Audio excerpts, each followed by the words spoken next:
तो गाइस, दो लेबर के लिए इतने अच्छे कानून है कि आप भी सुनोगे तो दंग रह जाओगे। अगर आप यूएई के किसी भी स्टेट में काम कर रहे हो, दुबई में, अजमान में, रासल खैमा में, फुजेरा में, अबू धाबी में, कहीं पर भी काम कर रहे हो तो आप पर भी ये नियम लागू होता है। और बहुत बड़ी और बहुत इम्पोर्टेंट अपडेट आपके साथ शेयर कर रहा हूँ।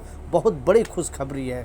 तो ये जो अपडेट है, ये जो खुशखबरी है, हर एक वर्कर तक ये वीडियो पहुंचनी चाहिए। तो प्लीज़ एक वर्कर तक ये वीडियो ज़्यादा से ज़्यादा शेयर कर दे ताकि लोगों को भी इसके बारे में जानकारी मिले।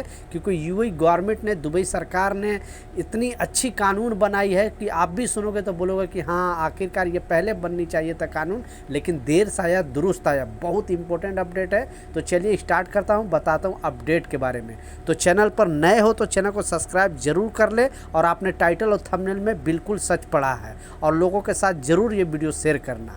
तो पहला जो अपडेट है, तो बहुत सारे ऐसे कंपनी हैं, आपको जैसा मालूम है कि यहाँ पे यूएई के अंदर जैसा मालूम है कि लगभग 40 लाख भारतीय यहाँ पे रहते हैं। मतलब 4 मिलियन भारतीय यहाँ पे जॉब करते हैं। और बहुत सारे भारतीय जो विजिट वीज़ा पे यहाँ पे आते हैं, बाद में यहाँ पे वर्क वीज़ा चेंज हो जाता है, यानी एम्प्लॉयमेंट वीज़ा लग जाता है। तो गवर्नमेंट ने ऐसे बहुत सारे कंपनी को थोड़ा दिन पहले भी वार्निंग दिया था, लेकिन कंपनी अनदेखा करती है। और बहुत सारे ऐसे कानून हैं जिसको वो नहीं फॉलो करती है। लेकिन आखिरकार मोहरे ने और गवर्नमेंट ने एक बहुत बड़ा डिसीजन लिया और जुर्माना के तौर पे, यानी जुर्माना के तौर पे उस पर 34 मिलियन का जुर्माना लगाया गया। आप समझ सकते हो, 34 मिलियन दिरहम जुर्माना लगाया गया है कंपनी पर। क्या कारण है और आपसे इसका क्या रिश्ता है कि मैं इस अपडेट को आपको सुना रहा हूँ। क्योंकि ये जो अपडेट है, आप भी सुनोगे तो बोलोगे कि हाँ, ये जो कंपनी पर जुर्माना लगाया है, सच में ऐसा ही जुर्माना लगाना चाहिए था। तो ये लोग क्या करते थे, क्योंकि आपको या बहुत सारे ऐसे वर्कर को विजिट वीज़ा पे बुलाते थे और उनको बिना वर्क परमिट के, यानी बिना वर्क परमिट के काम कराते थे और उनका वीज़ा नहीं लगाते थे, यानी वर्क वीज़ा, एम्प्लॉयमेंट वीज़ा उनको नहीं लगाते थे। आज कल इस तरह का करते थे, अभी लगा देंगे, कल लगा देंगे, इस तरह से मतलब कंपनी फ्रॉडबाजी करती थी वर्करों को। आखिरकार गवर्नमेंट ने बड़ा डिसीजन लिया और सारे कंपनी में चेकिंग अभियान चलाया और बहुत सारे ऐसे कंपनी को देखा कि विदाउट वर्क परमिट के ये वर्करों को रख रही है, वर्करों से काम करा रही है, विजिट वीज़ा पे काम कर रही है। तो ऐसे कंपनी पर बड़ा डिसीजन लेते हुए गवर्नमेंट ने 34 मिलियन दिरहम का जुर्माना लगाया है। तो अब सारे कंपनी जो वर्करों को वहाँ घर से बुला के और जो भी अदर कंट्री से बुला के लोगों को काम नहीं देती थी, ना सैलरी देती थी, तो गवर्नमेंट ने कड़ा एक्शन ले लिया है। अब सारे कंपनी को वार्न किया है कि अगर इस तरह का हरकत कोई कंपनी करेगा तो उन पर भारी से भारी जुर्माना लगाया जाएगा।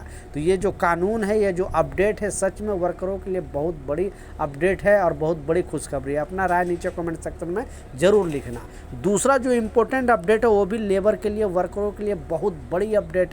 और सच बता रहा हूँ, ये जो कानून आप भी सुनोगे तो दंग रह जाओगे और आप सच बोलोगे कि हाँ, पहले ये कानून बनानी चाहिए। लेकिन देर से आया दुरुस्त आया। जो कानून की बात कर रहा हूँ, गवर्नमेंट ने क्लियरली अपडेट जारी करके बता दिया, मोहरे ने क्लियरली अपडेट जारी करके बता दिया। और सारे कंपनी को, छोटी से छोटी कंपनी, बड़ी से बड़ी कंपनी, अगर मान लिया कोई कंपनी आपको टाइम पे सैलरी नहीं दे रही है, टाइम पे छुट्टी नहीं दे रही है, ओवर टाइम का पैसे नहीं दे रही है, 8 घंटे का एग्रीमेंट पेपर में साइन करके 12 घंटा ड्यूटी करा के आपको ओवर टाइम का पैसा नहीं दे रही है। बहुत सारे ऐसे कंपनी है जो लेबर लॉ का उल्लंघन करती है। क्योंकि जो एग्रीमेंट पेपर पे सारा डिटेल लिखा होता है, आपका राइट क्या है और कंपनी का राइट क्या है, जो भी ये दोनों, अगर आप भी कुछ वायलेशन करोगे तो आप पर मोहरे एक्शन लेगी। और कंपनी अगर कोई वायलेशन करता है तो कंपनी के ऊपर एक्शन लेती है। तो इसमें बताया जा रहा है कि ये जो कॉन्ट्रैक्ट पेपर होता है, जब आप सिग्नेचर करते हो तो 3 कॉपी होनी चाहिए। एक कॉपी आपको कंपनी में होगा,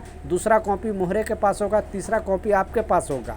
और जब आप शिकायत दर्ज कराओगे तो उस जो एग्रीमेंट पेपर साइन किया उसके हिसाब से ही मोहरे एक्शन लेगी कंपनी। अगर आपकी गलती होगी तो आप पर एक्शन लेगी और कंपनी पर गलती होगी तो कंपनी पर एक्शन लेगी। तो इस अपडेट में बताया जा रहा है, बहुत सारे वर्करों को क्या करती थी कंपनी की, डरवाती धमकाती थी। यानी आप कंपनी के खिलाफ अगर शिकायत दर्ज करते थे, यानी सैलरी अगर कंपनी नहीं दे रही है तो अगर शिकायत दर्ज कर दिया, तो फिर अगर पता हो जाता था कंपनी को कि हाँ, ये वर्कर शिकायत दर्ज कराया है, मोहरे में कंप्लेन किया है, तो आपको फोरमैन से, सुपरवाइज़र से या फिर बड़े बड़े पोस्ट वाले से, या फिर खुद आपसे टॉर्चर करती थी, आपको फंसाने की कोशिश करती थी।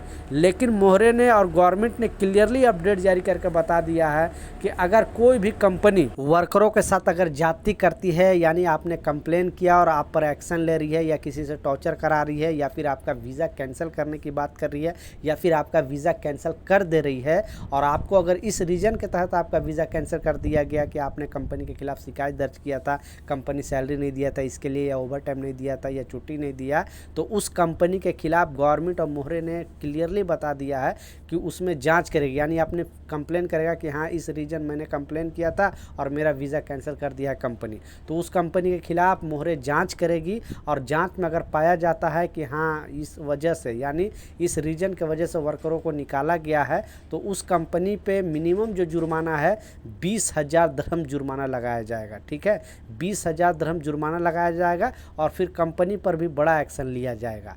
तो बिग सलूट है यहाँ का राजा का, यहाँ का गवर्नमेंट का, और जो मोहरे ने नया अपडेट जारी किया, क्योंकि इस रीजन के वजह से बहुत सारे वर्करों कंप्लेन नहीं कर पाते थे, यानी गवर्नमेंट के पास कंप्लेन नहीं करते थे मोहरे के पास। जो मोहरे का नंबर है वो याद जरूर आप रखना प्लीज़, हर एक वर्कर तक ये नंबर जानी चाहिए, 80084 ये नंबर है मोहरे का। इस नंबर पे कॉल करके अगर कंपनी सैलरी नहीं दे रही है, पासपोर्ट नहीं दे रही है, छुट्टी नहीं दे रही है, कोई भी परेशानी है, आप इस नंबर पे कंप्लेन कर सकते हो मोहरे में, और अपना कंपनी के खिलाफ बता सकते हो। 80084 ये मोहरे का नंबर है। तो ये बिग सलूट है, और आपको ये कानून कैसा लगा नीचे कमेंट सेक्शन में ज़रूर बताना। मिलता हूँ नए अपडेट के साथ, नई जानकारी के साथ, जब तक जय हिंद।